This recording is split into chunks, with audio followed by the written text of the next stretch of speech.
Hello again guys, it's Gregola Productions here, and welcome back to another video. As you may or may not know, very recently I got a lot of dollar watches, and I called it on Alarming Antiques the Night of 1001 dollar watches. And as you may or may not know, it was a parts lot. Here's a few examples of what we got. Let me just move this pocket bin out of the way here for a second. They were in rough shape. Oh, that's not even part of it. Hold on. This New Haven here, this is absolutely part of it. They're all in rough shape, you know. This is the only one that had the hairspring and balance wheel hanging out like that. And yeah, it must have been in a jewelry store. The guy must have just, I don't know what he built, but he had way too many spare parts lying around for his own good. Here's another movement. I think this is off of 19. What day is this? When was this made? January 31st, 1941. I've unpinned the hairspring on this one. I'll show you why later. Yes, that did have the taper pin with it. And here's one that I haven't messed with. There we go. Nice clear shot of that. Not sure why that spring is up like that. It's not perfectly flat. I don't know if it's... Not sure what's going on there. We'll investigate that later. Anyway, it's a parts lot, and you know, parts lots are parts off of watches. Who knows what he was doing? I have no idea. Anyway, around this time in 2020, I serviced this 1958 pocket bin. You know, I took it apart, fully cleaned it, relubricated it. The hairspring was bent on that, so I just put a whole new balance wheel and hairspring assembly in, and it's run fine ever since. And as you can see, that's the motion we've been getting since 2020. And that series is still up, so if you want to go see that, you can. I will be working on dollar watches more on this channel because I know a lot of you enjoy that, and I myself enjoy that, and it is not just a cash grab because I know they're popular these days. Just check eBay. As you may or may not know with these things, the hairsprings, actually, working on these watches in general can be somewhat of a learning curve. I know it was for me. I started on alarm clocks in 2018 and then started on dollar watches way earlier than I should have, but anyway, it happened.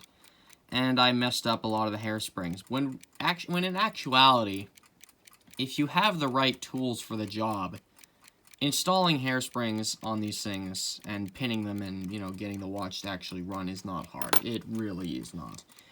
As you can see, there's a little hairspring. It goes through the regulator. As you can see, it's moving back and forth in there. That's normal. And it keeps going, and then you see what's called an offset bend right over there. As you can see that there. It's very subtle on this one. There's the taper pin sticking through the stud there. And you can't see it because the case is in the way, but this thing is going, or the hairspring goes right through the stud there and is with the taper pin, and it's pinned. Then here on this side we have the hairspring sticking through the stud, and we have the taper pin, of course, sticking through on this side.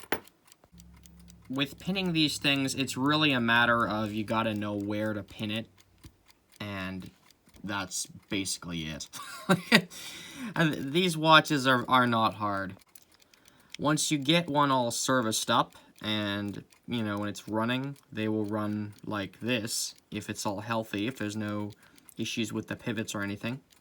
Oh, by the way, worn pivots on these things are super uncommon. I've never seen one with worn pivots. But anyway, that's a subject for another video. Only balance wheel pivots have I seen worn. That's why I'm so uppity to store these things upright. But anyway, I discussed that on the Night of 1001 dollar watches. I probably will again at some point, though.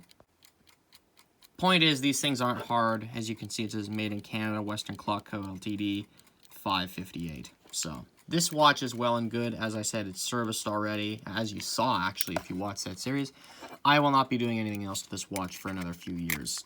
No, do not leave these things for 60 years without servicing. Don't just squirt some oil in, blah, blah, blah, blah, blah. We'll cover this actual servicing of these things in another episode of the GPWS. We're going to be, as I said, we're going to be working on these watches a lot more, so we'll cover that stuff later, but for now I just want to focus on hairsprings. And if you couldn't tell already, these watches, I mean, they all basically have the same movement, more or less. There's a few changes with things here and there, but they're all practically the same, as I said, more or less. This means that all the hairsprings and balance wheels are going to be the same, unless they've been modified, but I doubt it.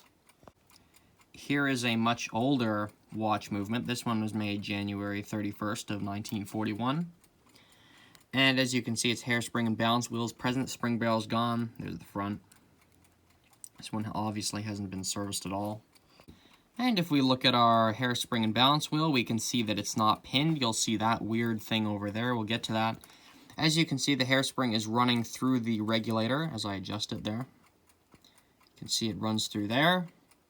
And it actually isn't in the stud. I've unpinned this one just for this video. So, as you can see, it goes by the stud. This is not how they're supposed to be, but as I said, just so you can see what the offset bend and all that stuff looks like without a taper pin in it. And actually, this one in itself might be a little, I don't know.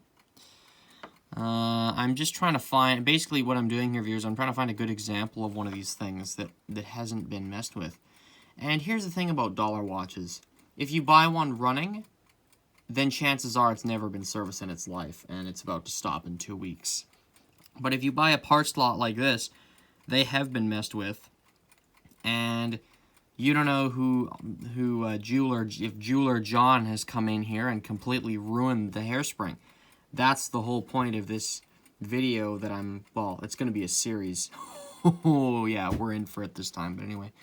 I'll keep going. So there's the offset bend. Oops, shoot. Messing with my camera here. There's our offset bend. There's this, I believe the taper pin goes right in this flat spot here. And then this is just the end of, whoops, I was trying to get it to, it's trying to run away on me. It's trying to run. Yeah, I believe this is correct, though, for the most part.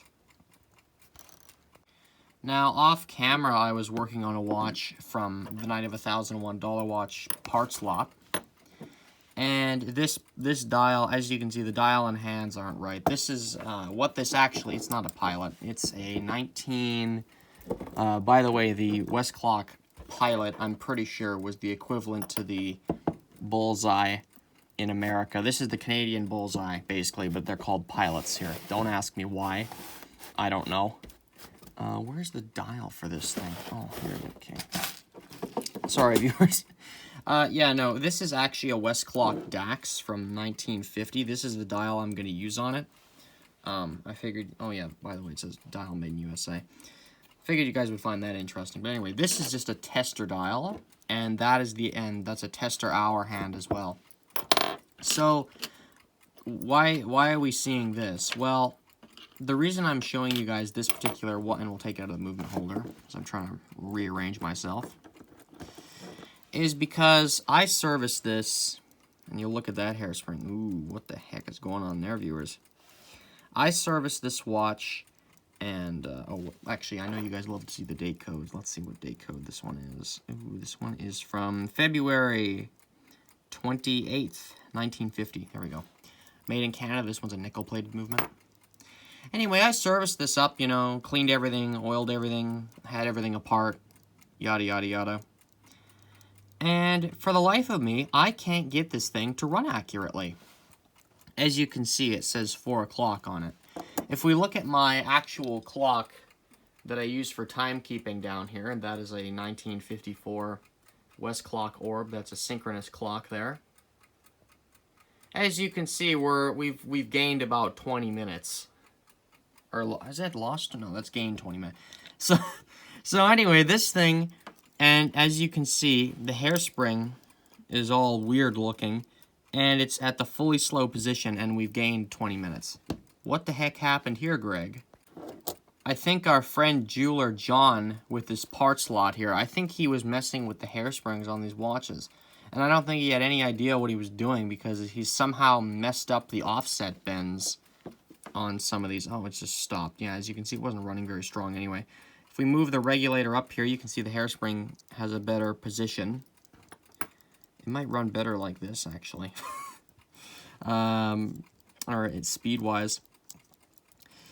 What I mean by that, viewers, is the fact that a longer hairspring runs slower, and a smaller hairspring, like this, now it doesn't even want to run, is a faster running watch. That's so longer, slower, faster. What am I even saying? Longer, slower, shorter, faster. There we go. So as you can see, viewers, we're doing the same shot with this like we did with the pocket bend. Okay, we've got. Let's see what went wrong here.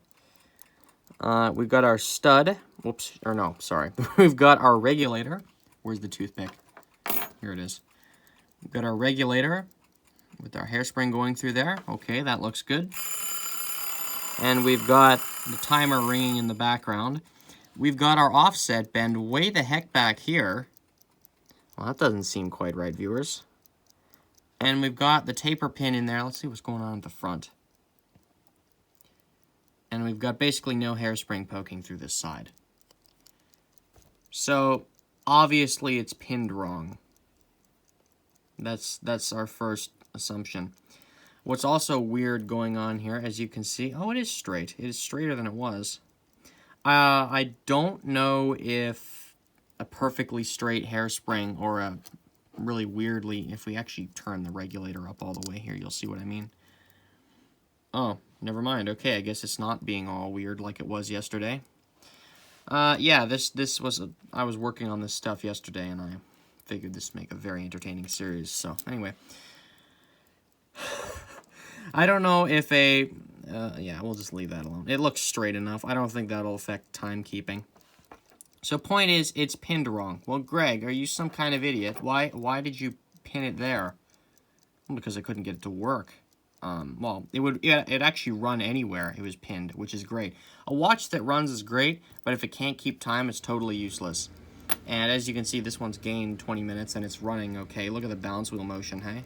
How about that? Yeah, this thing is totally useless. Because if it can't do actual timekeeping, then what the heck am I doing with this? You know, it's a watch meant to keep time. It's not to be a weird little display piece thing. I guess one of these hairsprings would be good if I were just displaying the movement all by itself, running in some sort of weird case, some sort of weird, like, hanging case. I don't know, with no case on it. I don't know. This would be fine for that, but I'm not doing that. I actually want to use the DAX dial on this thing and put the case back on and have it running like the pocket bend was. You can see why this is a parts dial here, by the way, viewers. It's yellowed. This dial is from 1960. This is the movement that actually went with it, on a side note. There it is. There's the original pilot movement. This gear here, I'm sure we'll see it later. Actually, maybe there's one in here already. Yeah, this wheel here has completely gone on the 1960 model here. And that seems to be sadly a common occurrence a little later on in these watches as I drop it or whatever. There's nothing in here. So there's the actual pilot movement, and you'll see this on the original pocket bend series that the hairspring and balance came out of this watch here. So the hairspring on the pocket bend, it's confusing. This is what happened. This is why I don't usually record parts stuff on YouTube, you guys, because it gets really confusing, like I'm grabbing parts off 6 different watches, you know. Anyway, so basically, moral of the story is watch doesn't run at the right speed, so we're gonna try and fix the hairspring. And this is mostly inspired off of what's his name? I think it's the Watch Repair Channel or something like that, where he did a video on. Actually, he did 2 videos on repairing a twisted hairspring and a bent hairspring. And I really like the way he did it because it actually works, and I was using it here. And as you can see, I haven't totally ruined the hairspring beyond all functionality. So, yeah, no, I'm an amateur hack. Well, I'm an amateur hack compared to him or not, but you know, I'm even more of an amateur hack compared to him. I think he runs his own business. Don't ask me, viewers. I don't know. I don't know. I just saw the guy's video on hairsprings, so I'm gonna leave it at that. So yeah, this is my hairspring explanatory video that is going to start a series of working on things. Well, I'm going to be working on more little weird things like this in general on this channel, because at the end of the day, my channel is, well, the original goal was to show everything that happened in a project.